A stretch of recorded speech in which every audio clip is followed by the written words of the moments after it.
Si comes tienes que lavar tu plato, Firulais. Anda, enjuágalo bien. No me gruñas. A ver, con la esponja eso. Y enjuaga bien que luego deja todo jabonoso.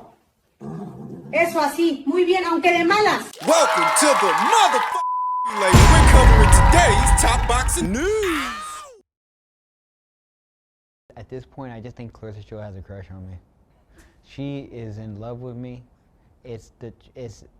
I don't know why. I mean, I know why she's in love with me because I'm good looking, but like, I don't know why she, you know, like the girls, like when you're on the playground, like they want to hit you. Oh, it's good, you know, it's like that, you know. But I want to go off and I want to really say this truly about Clarissa real quick. This is what's the problem with women's boxing right now.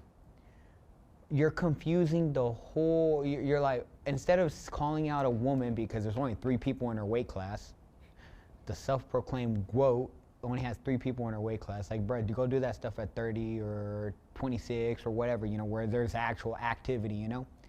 But regardless, right? Back to that, right? Instead of going over there and being like, I'm gonna fight this girl and all this stuff, right? You're confusing the sport even more by telling everyone that you're gonna fight men, and now they just see you as just delusional, and it's kind of destroying the sport as a whole for women, because in no possible world a woman that has estrogen is gonna beat a man that's muscle dense with testosterone.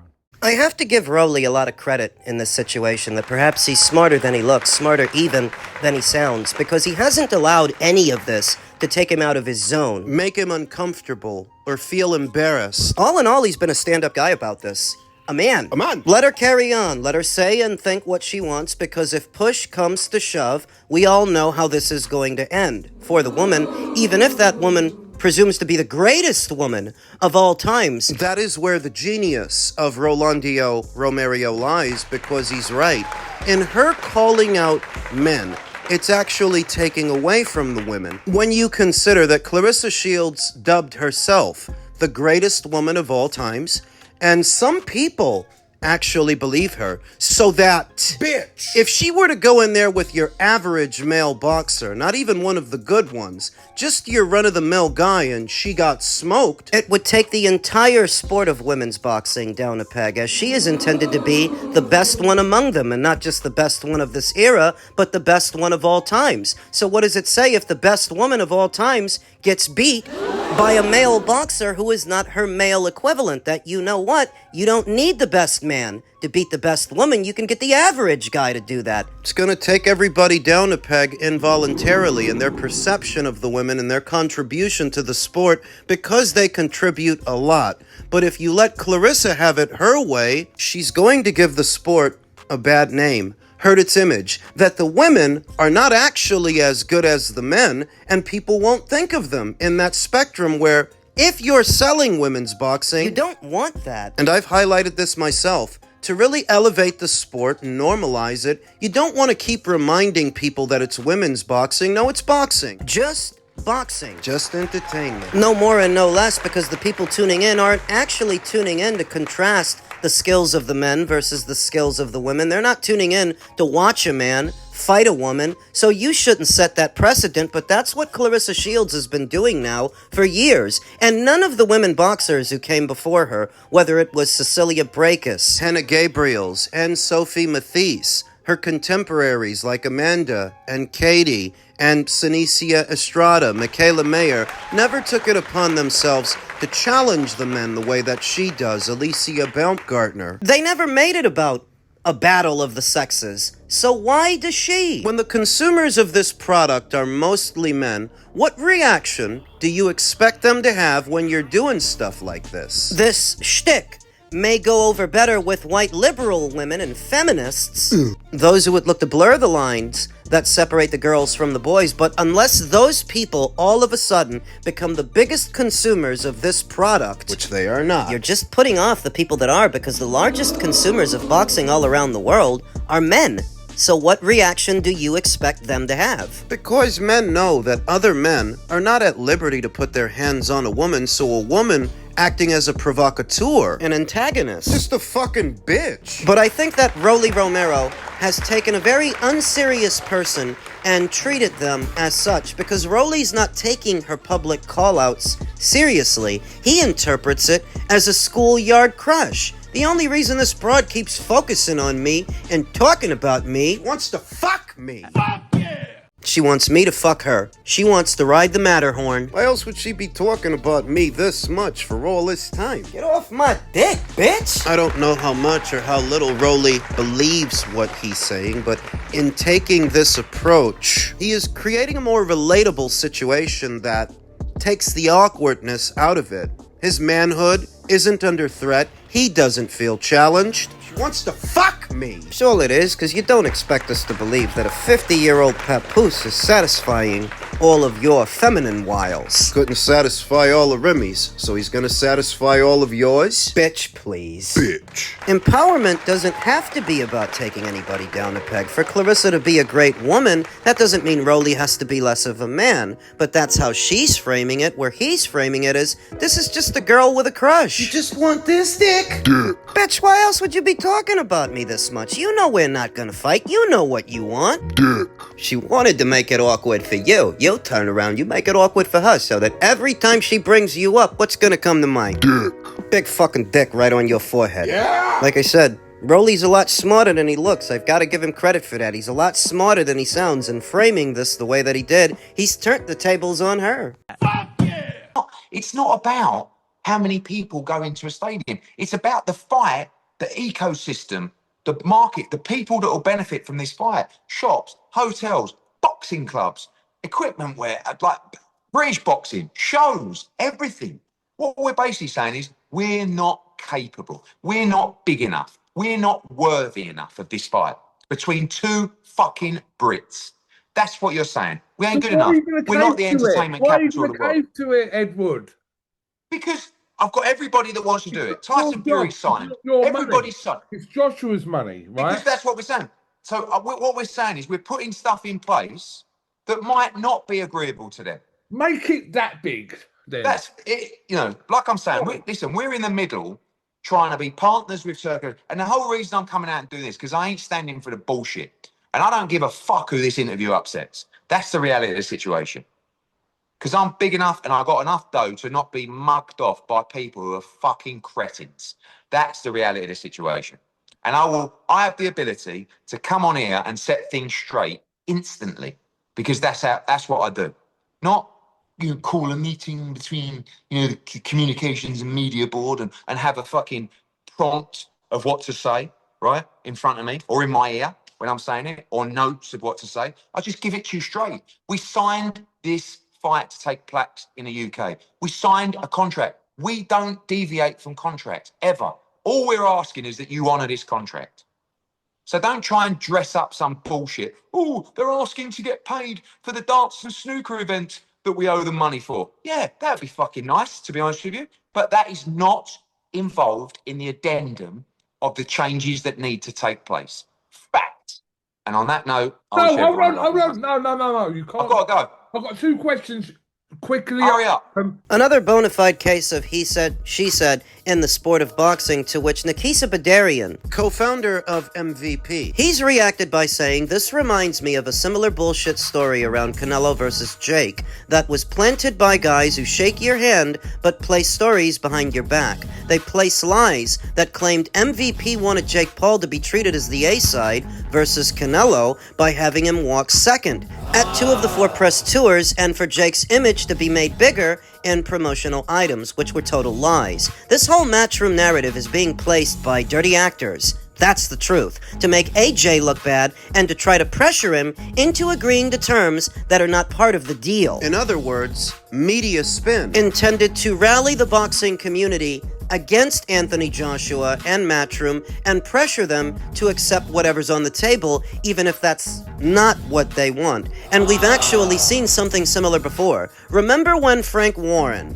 and Turkey LL Sheikh had that falling out? Remember that the people at Ring Magazine ran a story to where the tickets for Wortley versus Dubois were struggling to sell, and Queensbury Promotions was supposedly in dire financial straits. Time has proven all of that to be false, as when the story was ran, the tickets hadn't even gone on sale yet. Somebody at Ring Magazine lied, because the moment those tickets did go on sale, they sold out. And as far as Queensbury's struggling, Queensbury is literally one of the fastest growing companies in the UK, per Publisher's House. So this current situation between Matchroom and Turkey and all the people involved, it's got a similar flavor, a similar tinge, to where either members of the media are deliberately publishing misinformation or they're being fed misinformation by somebody who's connected. We've seen this before. Quick update for you. Doesn't look like they're going to sign the fight, and it doesn't look like it's going to happen. All because Hearn and that want more money. They've already had that much money off of Turkey in the last few years, Eddie and AJ, yeah? They've had boxing deals, they've had darts deals, they've had snooker deals, they've had everything, yeah? And yet, they've got the audacity and cheek of flea-bitten rats to ask for more money from old Turkey. That's give yous. Everything combined is about combined in the last couple of years. I tell you what, it's disgusting, money thirsty, pieces of shit. It is what it is. Same old cliche a decade later. Keep running, you little cowards. So are we now to believe, based on this, that Tyson Fury and the people on his side are the martyrs in the story? They're the selfless ones, and it's Eddie and AJ. They're the greedy bellies. Last I checked, Tyson Fury had no intention of boxing Oleksandr Usyk, and if not for Turkey El Al Sheikh's money, those two fights wouldn't have even happened. Undisputed? I get it. I mean, don't you remember when Tyson Fury said that Undisputed was never his dream, it was always somebody else's? The problem with Tyson Fury, and anything that he says, is he often says so much, you forget. You forget the specifics, but I don't believe for a second that he's the selfless one here. If it weren't for Turkey's money, I don't even think he'd still be fighting. He'd be in retirement. Because he has no problem doing that. The impression that I get is that we are here now because from the time that this fight was first negotiated till now, something must have changed. Everything was smooth sailing, and only recently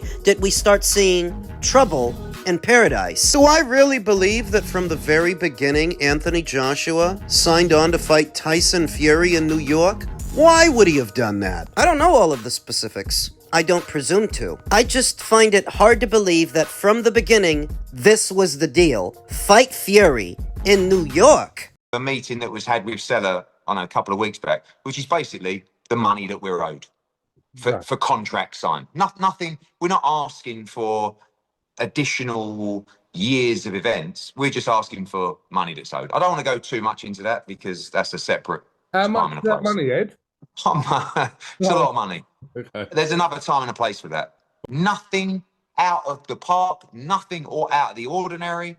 But yes, we do expect payments to be met that are outstanding, not necessarily to Matchroom, but to Anthony Joshua. I don't want to comment too much more on that right now.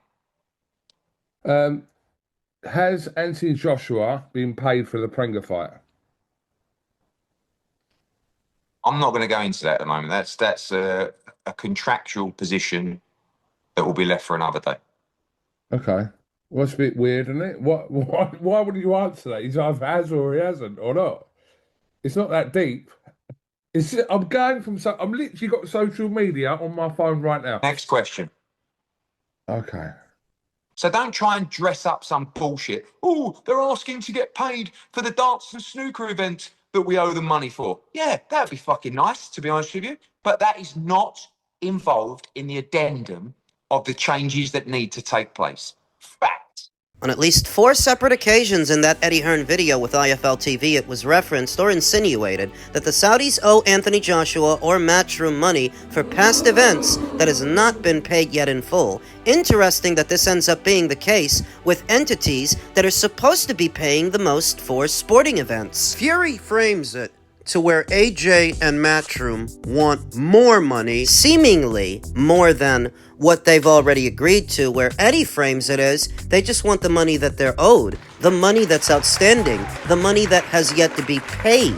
Not dissimilar from walking into your local T-Mobile store and wanting to buy a new iPhone, but you've got a bill outstanding. You're not going to be able to move forward with any of that until you pay the balance. It could be the same here. You want us to play ball with you. You've got yet to pay us for the last game. A takeaway from what Eddie Hearn stated is, they're doing financially fine, all without Turkey El Al-Sheikh, and I said this in my previous video.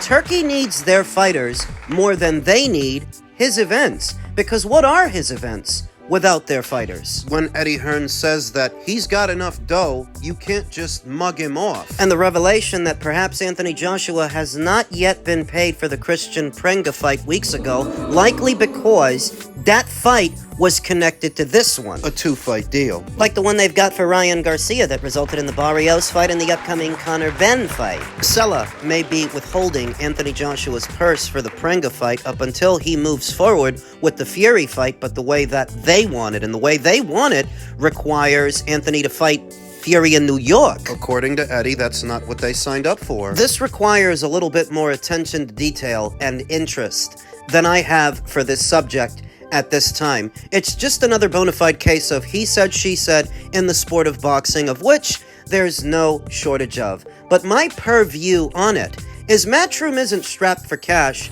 and they never have been. They don't need Turkey El Al-Sheikh's money. And I don't actually think they're asking for more. I think they're just asking for what they're owed. Because when you think outside the box, outside of the boxing space, and all of the sectors that SELA as an entertainment group tried to occupy, comedy, movies, tourism. Not just sports, but if we're talking about sports, how is LIV Golf doing? I saw one legal expert recently say that bankruptcy could be in their near future. So when you hear that Eddie Hearn says they owe them money for events that have already happened, there is a debt outstanding. Is it possible that SELA has spread themselves thin? Is it possible that they tried to change the terms of the original deal, and now Matchroom is saying, well, until you pay us what you owe us, we're not going to go along with this? Because this isn't what we signed up for. The crux of Eddie Hearn's version of the story is,